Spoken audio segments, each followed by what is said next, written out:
ప్రభుత్వ కొత్త నిబంధనలు బీకాంతో బీఈడీ చేసిన విద్యార్థుల పాలిట శాపంగా మారాయి. 2012 జనవరి నుంచి డీఎస్సీ పరీక్షకు బీకాం అభ్యర్థులు అనర్హులని ఉత్తర్వులు తేల్చడంతో అభ్యర్థులు తీవ్ర ఆందోళన చెందుతున్నారు.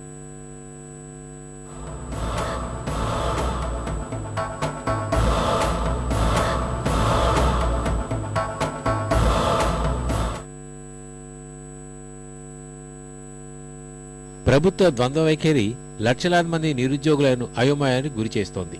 ఇప్పటికే టెట్ పరీక్షలో మొదటి పేపర్ రాసే అవకాశాన్ని బీఈడీ విద్యార్థులకు దూరం చేసిన సర్కార్ ఏకంగా బీకాంతో బీఈడీ చేసిన వారు ఉపాధ్యాయులుగానే పనికిరారని తేల్చేసింది. 2012 జనవరి 1 నుంచి ప్రకటించే డీఎస్సీతో ఈ అనర్హత అమల్లోకి రానుంది. అంటే ఇకపై డీఎస్సీకి బీకాం బీఈడీ అభ్యర్థులు అర్హులు కారన్నమాట. ఇప్పుడు తమ భవిష్యత్ ఏమిటని అభ్యర్థులు నిలదీస్తున్నారు. స్కూల్ అసిస్టెంట్ కి ఛాన్సే లేకపోతే మరి మాకు ఎడ్సీట్ ఎందుకు రాయనిచ్చారు? బీఎడ్ లో సీట్ ఎందుకు ఇచ్చారండి? అసలు అర్థం అవ్వట్లేదు.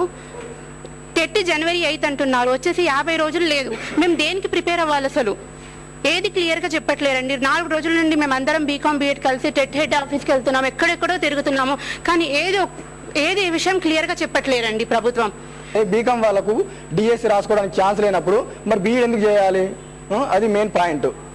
అసలు మరి డిఎస్సి రాసుకోవడానికి ఛాన్స్ ఇవ్వనప్పుడు ఇంకా మాకు బీఈడీలో ఛాన్స్ బీఈడీ చేసుకోవడానికి ఎందుకు ఛాన్స్ ఇవ్వాలి? అది డిఎస్సి కూడా రాసుకోవడానికి ఎలిజిబుల్ లేం. ఇలాంటి పరిస్థితుల్లో మేము ఏం చేయాలని అర్థం కాని పరిస్థితిలో ఉన్నాం. అసలు ఎందుకు చదివినామా అని కూడా బాధ కూడా అవుతుంది. ఒకసారి చదువుకోకుండా ఉంటే పొలం పని చేసుకుని మా పేరెంట్స్కి ఏదో ఒక సహాయం చేసేవాళ్ళం. చదువుకొని ఇప్పుడు అటు కాకుండా ఇటు కాకుంటున్నాం. అటు జాబు లేదు, ఇటు పొలం పని చేయలేం. వాళ్ళకి భారంగా మారుతున్నాం. ఎవరైతే బీకాం చదివినటువంటి వాళ్ళు ఉన్నారో ఇప్పుడు పేపర్ 1కు కానీ పేపర్ 2కు కానీ అర్హతలు సాధించలేకపోతున్నారు. కాబట్టి వాళ్ళు నష్టపోతున్నటువంటి అభిప్రాయము దేశవ్యాప్తంగా రాష్ట్ర వ్యాప్తంగా ఉంది. అలాగే ఎవరైతే బీకాం చదివి ఉన్నారో ఆ పిల్లలు మొత్తం కూడాను ఈ రోజున ఇబ్బంది పడేటువంటి దుస్థితి ఏర్పడిందని చెప్పి మా అభిప్రాయం. ప్రభుత్వ తీరు బీకాం చేసిన వారిని ఇరకాటంలో పడేసిందని విశ్లేషకులు చెప్తున్నారు. 2012 తర్వాత వచ్చే డిఎస్సీల్లో బీఎడ్లకు అర్హత లేదు అని చెప్పడంతో బీకాం చదివి బీఎడ్ చేసి ఈ అనేక రకాలుగా టీచర్లు అవుదామనుకున్నటువంటి అభ్యర్థులు చాలామంది ఇబ్బంది పడుతున్నారనేది వాస్తవమైన విషయం. కాబట్టి ఈ విధంగా ఈ టెట్ ఎగ్జామ్ అండ్ డిఎస్సి ఎగ్జామ్ల మధ్య కోఆర్డినేషన్ అనేది కొంత గవర్నమెంట్ లెవెల్లో తక్కువగా కనపడుతుంది. మనోవేదనను అర్థం చేసుకుని ప్రభుత్వం ఉత్తర్వులు మార్చాలని, తమకు డిఎస్సీలో అవకాశం కల్పించాలని కోరుతున్నారు.